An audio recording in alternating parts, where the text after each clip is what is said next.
Usted hable nuestro idioma oficial, o sea, el castellano, es ser patriota. Viva España y la disciplina de nuestro idioma cervantino. Això era la llei que Franco va ficar. Només se podia parlar el castellà. Afortunadament, arribà un moment en què se proclamà la Constitució espanyola de 1978, en la qual ja s'admetia que en les escoles poguera hi haure el valencià.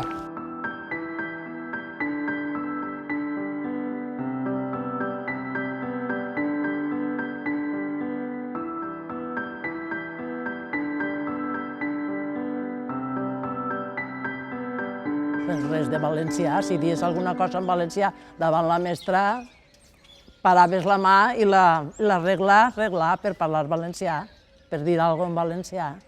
Era en castellà, tot en castellà.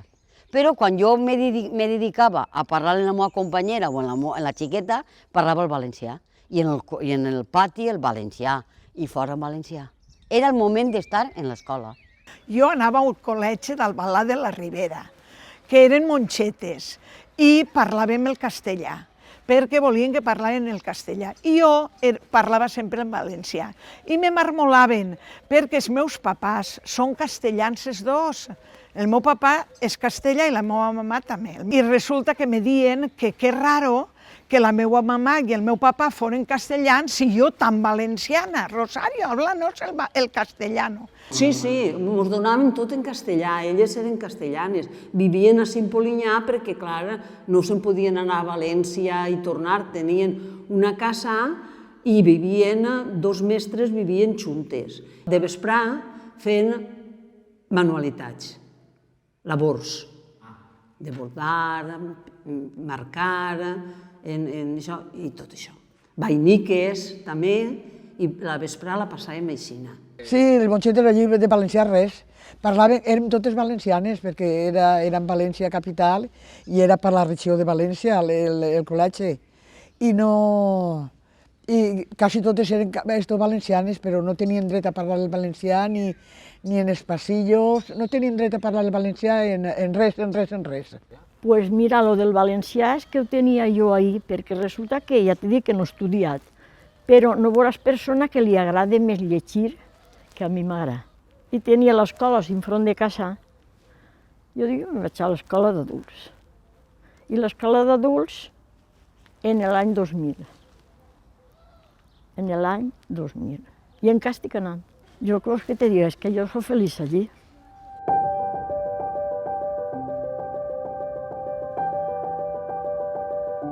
Però com podem comprovar, la Constitució és del 1978 i la llei que avui en dia celebrem és de l'any 83.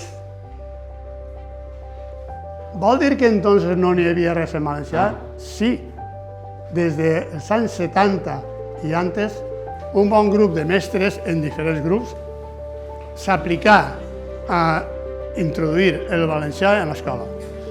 I heu de saber que normalment totes les lleis que se fan en el món, totes, van sempre darrere dels fets. Per què fan la llei? Doncs perquè la llei el que fa és regularitzar, és a dir, fer que siga legal algo que venia sent il·legal però que era just. És a dir, que anar ensenyant en valencià era una cosa mala, no? Era molt bona perquè era millor que t'ensenyaven en la llengua que tu sempre has parlat que en una llengua estrangera. Però com és que en l'escola no entrava? Doncs a poc alguns grups de mestres ho introduïren. I quan el govern contempla que això ja està ahí i no té escapatòria, diu anem a fer una llei perquè el que s'està fent sigui ja legal. I a partir d'ací és quan entra la llei d'ús i ensenyament del valencià.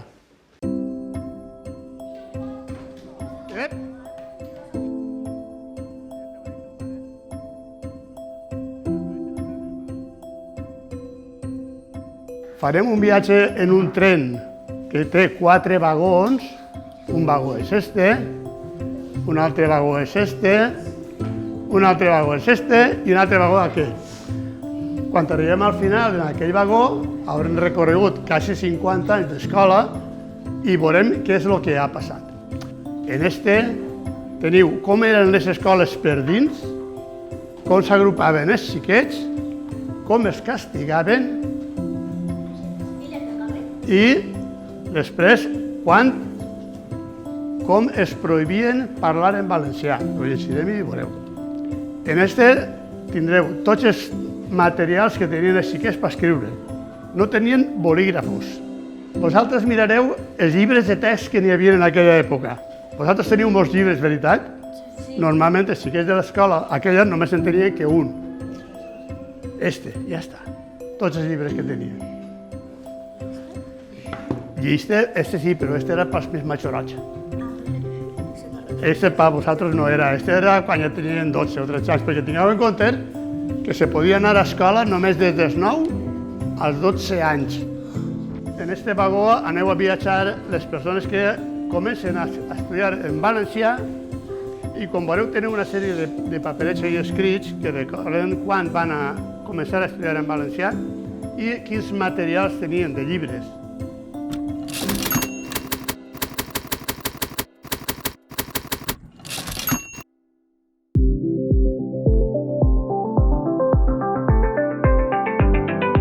Veureu que són o tots xiquets o tots xiquetes.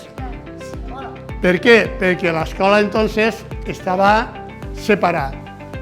En Espanya, en tota Espanya, no se consentí que els xiquets i les xiquetes anaren junts des de l'any 1939 fins a l'any 1970, que va ser quan per una llei se va canviar. A que pogueren anar els xiquets i les xiquetes juntes.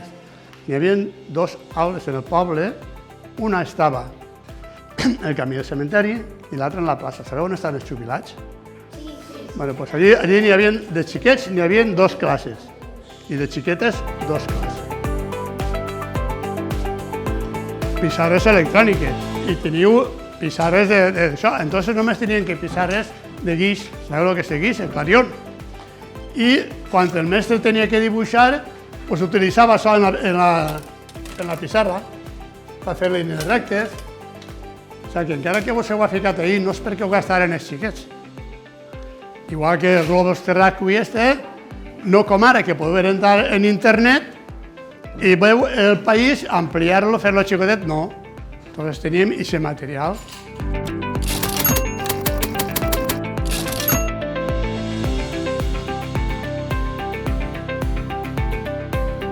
Això volia dir que la llengua con sangre entra. A base de palo volien ensenyar als xiquets i a les xiquetes, el qual no estava bé, però era el que feien entonces. Esta forma de castigar ha desaparegut. Si veieu, al xiquet que no se sabia la lliçó, el castigaven cara a la paret i li ficaven unes orelles de burro, perquè diuen que els burros no saben molt. Veieu este lletreret? Què dia? Pues el que hablava en classe li pegaven. Quan anava un xiquet a casa i dia el mestre m'ha pegat, o la mestra, els pares diuen algo mal hauràs fet. I entonces li pegaven al millor el pare també. Aleshores li feia parar la mà i li regava ahí i vos asseguro que en hivern feia un muntó de mà. Però afortunadament, amb el pas dels anys, aquestes coses han anat desterrant, però tingueu present el que teniu avui per a que això no se torni a produir més mai en la vida.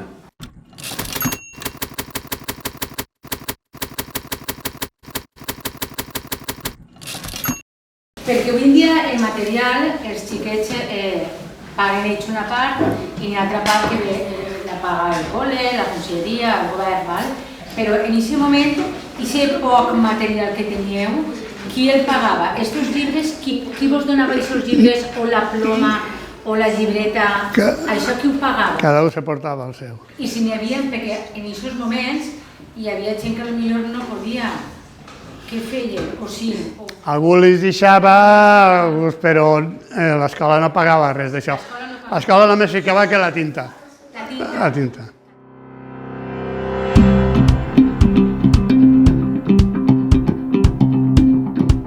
Els Aquesta bossa és meua, la gastava jo, però no penseu que tots anaven a Xina. Els xiquets igual portaven baix del braç el llibre o portaven una carpeta de cartó, el que tenien en casa, cada un portava el que tenia. I per què això? Vosaltres avui això no podríeu portar, perquè no vos cabien els llibres que teniu.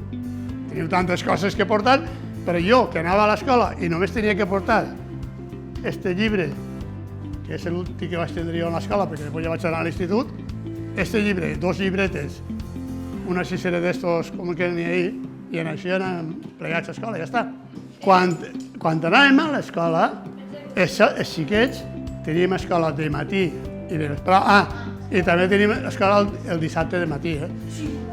També anàvem a l'escola el dissabte de matí. I els xiquets anaven a l'escola, continuaven fent matemàtiques i llengua i tot això. Però les xiquetes feien costura, un poc de punt de ganxo, amb això per ficar el material, i aquests materials que té allà sí, això era per fer això. Vale?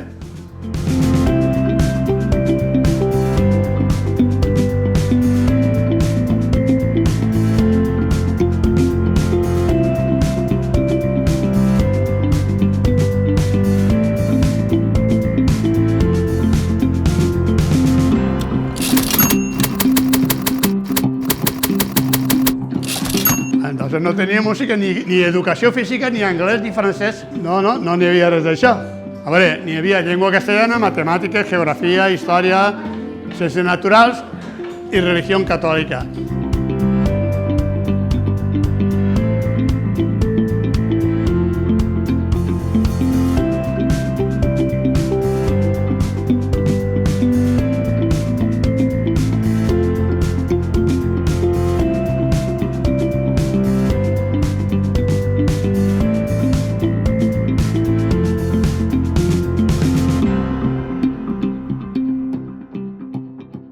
Els xiquets, els alumnes de 5è i 6è, faran ara la lectura del manifest d'un dia commemoratiu i tan important com avui.